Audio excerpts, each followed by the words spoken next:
All right, today we're going to replace the turbocharger on this 2012 Chevy Cruze with a 1.4 liter engine. So you can see we've got a replacement turbo here, comes complete with the exhaust manifold. We've got the wastegate actuator here, the control solenoid, and even the bypass assembly in here. So it's a pretty complete unit. It also came with an installation kit here, which includes the exhaust gaskets, any type of seals and O-rings in here. Even comes with the oil feed supply line, which is very important. We're definitely going to need to replace that. And it comes with a warning label here and some pre-installation instructions. Always want to pay attention to that. Good tips like understand why the previous turbo failed. You know, did it seize up? At that point, we're absolutely going to want to double check the oil feed. We're going to double check the oil feed no matter what. But this particular turbo had some underboost codes intermittently. So we're really suspecting an issue with the impeller or the wastegate leaking a little bit there. So we're going to pay attention to the installation guide. We've also ordered a new boost sensor. We're going to replace that. Very quick and easy here in the ductwork. While we're here, let's do it all. I'd hate to have a comeback or ever sent you a comment due to a faulty sensor somewhere down the road. And we're also going to replace the PCV line here. This actually gets clipped onto the turbo itself, and we've got some lines going here. So while we're in here, let's go ahead and replace that. So first things first, I'm going to go ahead and get some of the ductwork off the turbo here. I'm going to unhook all the vacuum lines, disconnect the electrical connectors, remove the heat shield here, and then we'll pick it up again.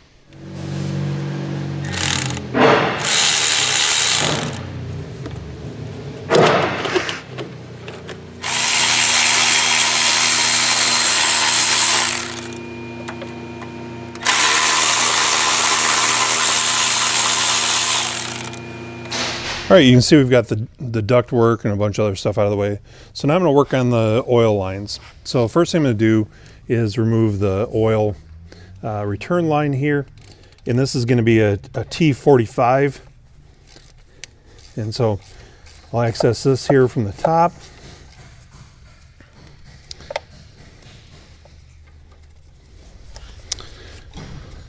Or rather, excuse me, this is the part of the oil feed line yet.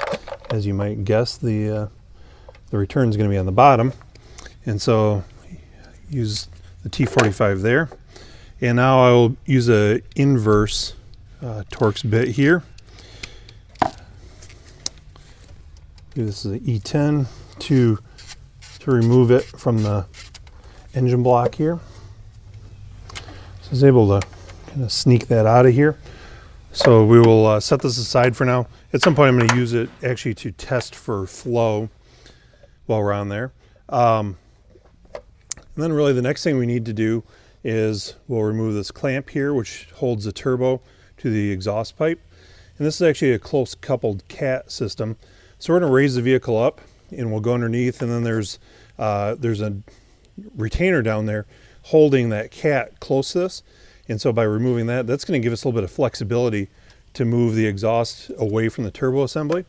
We'll also get the return line removed down there, and then we'll come back up top here and get our manifold bolts off, and then we'll be ready to remove the assembly.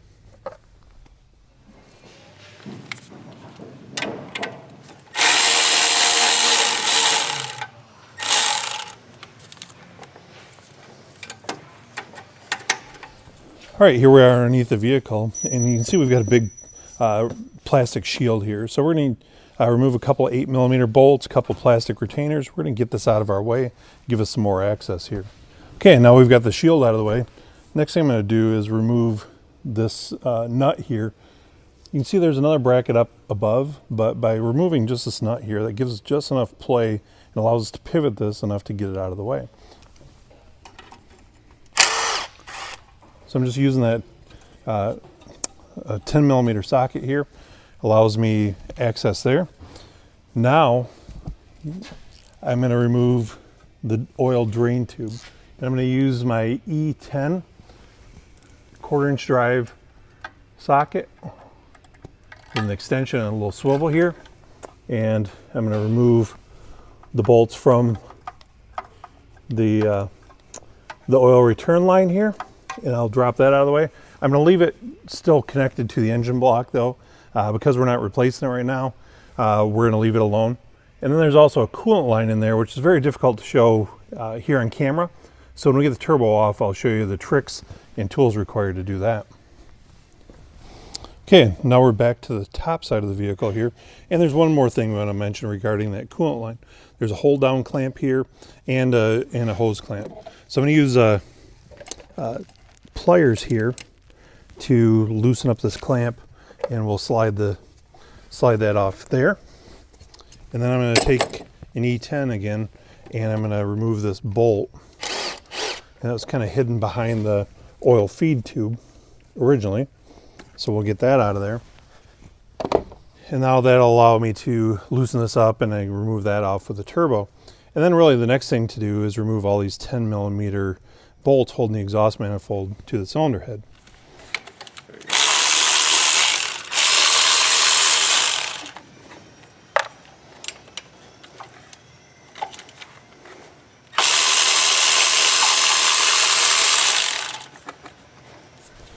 So we've got all the nuts off here, and there's a couple little nuts here used to hold the heat shield in place. So I'm just gonna pull them out of the way. Find that it adds a little bit of clearance. Now you can see we've got the support bracket here, which goes over all the studs. Just kind of slide that out of the way. And then at that point, really, it's loose.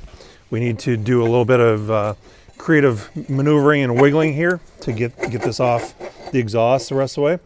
But with some creative maneuvering and holding our tongue just right, we will pull this up off, and we'll be ready to show you the turbo removed and laying on the bench.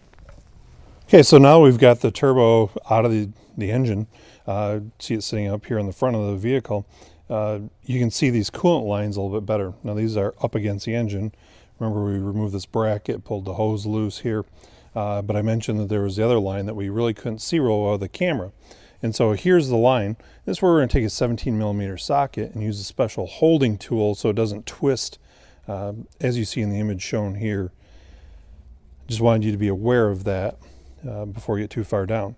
And so typically it would be transferring these over, but in this case we went ahead and ordered new coolant tubes as well, just kind of a best practice. So really the only thing I really need to transfer over is the support bracket here. So I'll get that off, set that off to the side, and then I'm going to show you what went wrong with this turbo. We're going to inspect the impeller here, and then we're going to actually hook up our old oil feed line. We're going to disable fuel and ignition, crank the vehicle over, and actually make sure that we've got good oil supply before installing our new turbo. Okay, so as we look on the exhaust side of this turbo here, you can see the cute little compressor wheel here. This is, after all, a 1.4 liter engine, but you'll notice some cracks in here. And this crack actually goes all the way into the wastegate area here. So imagine when this thing heats up and it expands and actually creates a little bit more of an issue here. So we're going to set this turbo aside, do our necessary prep work, and be ready to install the new turbo. All right, you can see we've reconnected our oil feed line here. And now I'm going to take a measuring cup here, and I've gone ahead and disconnected the ignition coil assembly and removed the injector fuses. And so that's going to disable the engine from starting or spraying any fuel in here. So remember, my hand's right up against the exhaust here. And so now I've got my measuring cup here.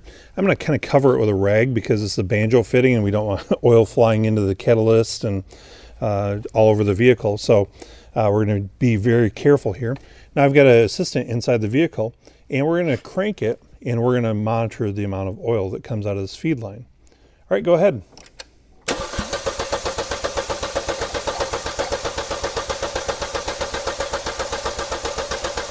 Okay.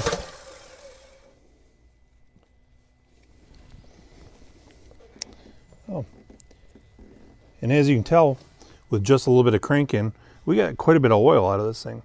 So we're going to refer to specifications here, but just by shooting from the hip, I'm going to say we're looking pretty good here. Okay, now we've made sure that we've got adequate oil going to the turbo. We've also verified that the drain tube is free and clear. Can't get oil in if we can't get it out.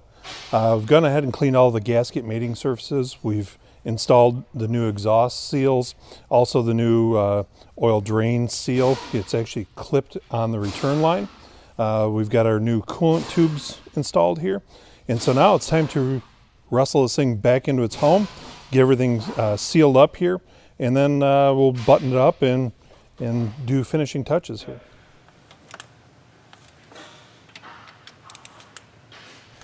So now we've got everything mounted in place here. We've gone ahead and torqued all the bolts to spec. We've hooked up the coolant lines. We've hooked up the oil feed line here. And we've gone ahead and drained the oil. We've installed fresh new 5W30 oil, a new oil filter. We've installed a new air filter. And now it's time to go ahead and crank the engine over, and we need to pre-lube this turbo.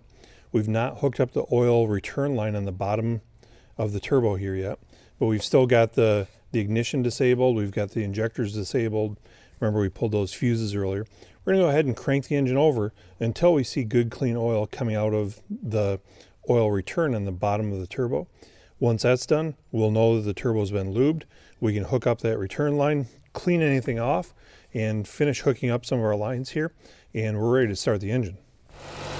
All right, we've got everything buttoned up. We've gone ahead and installed all the shields, all the air duct work, all the lines, everything like that. Remember, we bled or pre-lubed the turbo, and now we've got the vehicle running here. No exhaust leaks.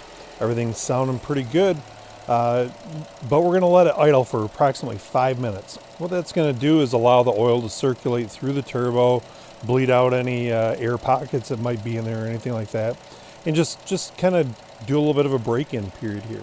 So I'm going to let it idle in the bay here for about 5 minutes while I actually go out and put away my tools and clean up after doing the job here. Once it's all said and done, then I'm going to go in with my scan tool, clear out any trouble codes that may have been set by the previous faulty turbo, and then we'll take it for a test drive and verify that this thing is operating the way it's intended to.